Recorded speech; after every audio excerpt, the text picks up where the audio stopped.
बिस्मिल्लाहिर्रहमानिर्रहीम। मुअज़्ज़ज़ नाज़रीन, अस्सलाम वालेकुम। मैं हूं Hasnain Ali. Welcome to the Muslim Guidance. नाज़रीन, क्या आप जानते हैं कि ऊँट की पैदाइश कैसे हुई? ऊँट सांप क्यों खाता है? ऊँट सांप निगलकर प्यास लगने के बावजूद पानी क्यों नहीं पीता? ऊँट की आंखों में आने वाले आंसू किस काम के लिए इस्तेमाल होते हैं? ऊँट का गोश्त खाने के बाद वज़ू करना क्यों ज़रूरी है? ऊँट के बाड़े में नमाज पढ़ने से क्यों मना किया गया?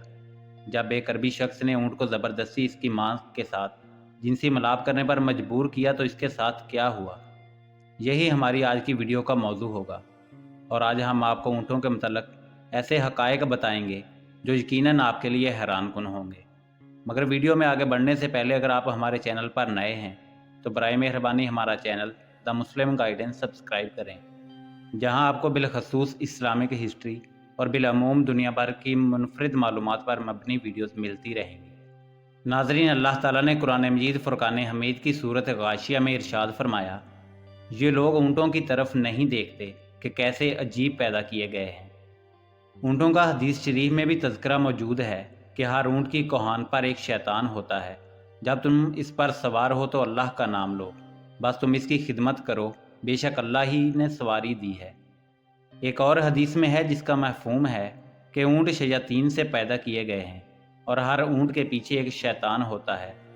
हजूर नबी रहमत सल्लल्लाहु अलैहि वसल्लम ने इरशाद फरमाया कि हर ऊँट की कोहान पर एक शैतान होता है। जब ऊँट पर सवार हो तो अल्लाह का नाम लो और अपने कामों में कोताही ना करो। नाज़रीन, ऊँट का शुमार दुनिया में पाए जाने वाले कदीम जानवरों में होता है और सदियों से ऊँट इंसान की खिदमत करता चला आ रहा है। ऊँट सवारी बुर्दबारी और बतौर गोश्त खुराक के तौर पर इस्तेमाल होता है। एक आम सेहतमंद ऊँट 450 किलोग्राम वज़न उठा सकता है। ऊँट के बालों से नफीस कपड़ा बनाया जाता है। इसकी खाल से चमड़े की मुतअद्दिद मसनूआत तैयार की जाती हैं। ऊँट खुराक और पानी को चर्बी में तब्दील करके अपनी कोहानों में ज़ख़ीरा कर लेते हैं। इस तरह वो कई दिनों तक बगैर खाए पिए ज़िंदा रह सकते हैं। इसके पंजे इसे रेत और बर्फ़ में धंसने से बचाते हैं और ऊँट की आंख में एक बंद झल्ली होती है। खिलाफ चश्म की वजह से इसकी आंखें सहराई रेत और गर्दो गुबार से महफूज रहती हैं। नाज़रीन, जब रेत के तूफ़ान आते हैं तो इसके नथने बंद हो जाते हैं ताकि इनके अंदर रेत ना जा सके। ऊँट की नाक के नथने सामने से सीधे नहीं होते बल्कि तिरछे होते हैं। इसी वजह से खुले नथनों में भी रेत बराह रास्त जमा नहीं हो सकती। ऊँट को सहराई जहाज़ कहा जाता है। ऊँट की दो अक़साम ज़्यादा मशहूर हैं। पहली किस्म के वो ऊँट हैं जिनकी एक कोहान होती है। दूसरे नंबर पर वो हैं जिनकी दो कोहानें होती हैं। ऊँट 40 मील फ़ी घंटा की रफ्तार से दौड़ सकता है। ऊँट के ऊपर वाले होंठ दरमियान से कटे होते हैं, यानी दो हिस्सों में तकसीम होते हैं, और ये इन होंठों को ऊपर नीचे हरकत दे सकता है। ऊँट के होंठों पर गद्दी नुमा खाल होती है जिस पर छोटे छोटे बाल होते हैं। इनकी मदद से ये अपने होंठों को कांटों से महफूज रखता है। ऊँट कांटेदार दरख्तों को बड़े मज़े से खाता है क्योंकि इसकी अंतड़ियाँ बहुत मजबूत होती हैं। ऊँट हर इस घास भूस को खा लेता है जिसको दूसरे जानवर नहीं खा पाते। माहिरीन ने इस बात का दावा किया है कि ऊँट 3 मिनट में 200 लीटर तक पानी पी सकता है। इतनी तेज़ी से इतनी ज़्यादा मकदार में कोई और जानवर पानी पीने की सलाहियत नहीं रखता। नाज़रीन, सैयदना जाबर रज़ी अल्लाह तआला अन्हु बयान करते हैं कि मैंने नबी करीम सल्लल्लाहु अलैहि वसल्लम की खिदमत में हाज़िर था कि एक आदमी आया। इसने नबी रहमत सल्लल्लाहु अलैहि वसल्लम से सवाल किया, क्या मैं बकरी का गोश्त खाने पर वज़ू करूं? तो रसूलुल्लाह सल्लल्लाहु अलैहि वसल्लम ने जवाब दिया, अगर चाहो तो वज़ू कर लो और अगर चाहो तो ना करो, ज़रूरी नहीं। साहिल ने कहा कि क्या मैं ऊँट का गोश्त खाने पर वज़ू करूं? तो रसूलुल्लाह सल्लल्लाहु अलैहि वसल्लम ने फरमाया, हाँ, ऊँट का गोश्त खाने पर वज़ू करना होगा। साहिल ने पूछा कि मैं ऊँटों के बाड़े में नमाज पढ़ सकता हूँ?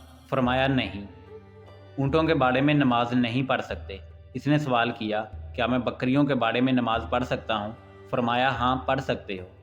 नाज़रीन, ऊँट का गोश्त खाने से वज़ू वाजिब है क्योंकि इस पर ये दो हदीसें उम्दा सनदों के साथ साबित हैं।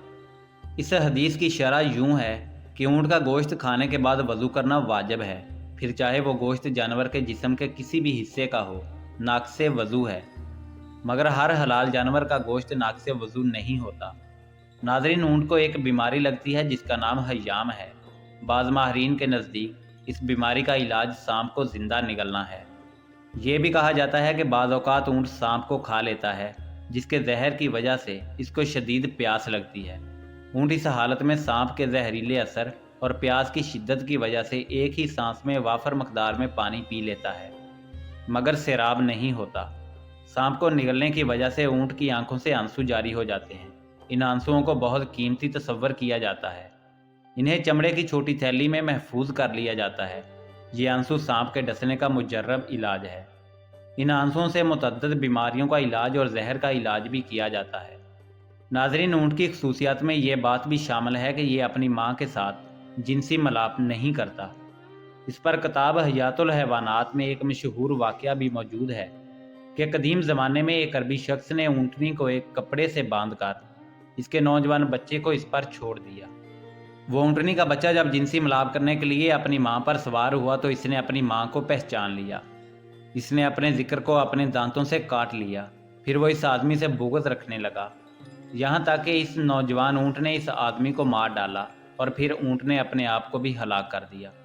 ناظرین، ماہرین حیوانات نے لکھا ہے کہ جس وقت اونٹ کو غصہ آتا ہے تو وہ کسی کو بھی خاطر میں نہیں لاتا۔ اس وقت اونٹ بدخلق ہو جاتا ہے۔ اونٹ کے منہ سے سرخ خال نکلتی ہے۔ یہ اسے اپنے پیٹ سے نکال کر پھونک مارنے لگتا ہے اور بلبلانے لگتا ہے، اور اس کے منہ سے جاگ نکلنے لگتی ہے۔ اسی طرح غصے کی حالت میں کھانا پینا ترک کر دیتا ہے۔ اونٹ سب سے زیادہ بغض اور کینہ رکھنے والا جانور ہے، مگر اسی کے ساتھ ساتھ اس میں صبر و تحمل اور دوسروں پر حملہ کرنے کی صلاحیت بھی موجود ہوتی ہے۔ اونٹ کی خصوصیت میں یہ بات بھی شامل ہے کہ یہ اپنی ماں سے جنسی ملاپ نہیں کرتا۔ ناظرین، اونٹ کے بدن میں پتا نہیں ہوتا، شاید اسی لیے اس کے اندر صبر و تحمل کی بے پناہ قوت ہوتی ہے۔ ناظرین، اونٹ کے اندر نہایت اطاعت اور فرما برداری کا جذبہ ہوتا ہے۔ اس کی فرما برداری کا یہی عالم ہے کہ اگر کوئی چوہیا اس کی نکیل دبا کر جہاں لے کر جانا چاہے آسانی کے ساتھ لے جا سکتی ہے، کیونکہ یہ اطاعت سے کبھی روگردانی نہیں کرتا۔ اونٹ کے جگر میں عجیب و غریب چیز پائی جاتی ہے جو پتا کی طرح ہوتی ہے۔ غالباً وہ ایک قسم کی کھال ہوتی ہے جس میں لعاب لگا ہوتا ہے۔ ماہرین کے مطابق اس کھال کا یہ فائدہ ہے کہ اگر اسے بطور سرما استعمال کیا جائے تو آنکھوں پر نکلنے والے دانے ختم ہو جاتے ہیں۔ اونٹ جب نیچے زمین پر بیٹھتا ہے تو اس کا جسم تھوڑا سا اوپر اٹھا ہوتا ہے، جبکہ دوسرے جانوروں میں یہ خصوصیت نہیں پائی جاتی۔ ناظرین، اسی امید کے ساتھ آپ سے اجازت چاہیں گے کہ آپ کو ہماری ویڈیو پسند آئی ہوگی۔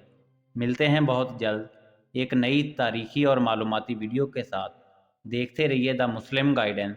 اللہ رب العزت آپ کا حامی و ناصر ہو۔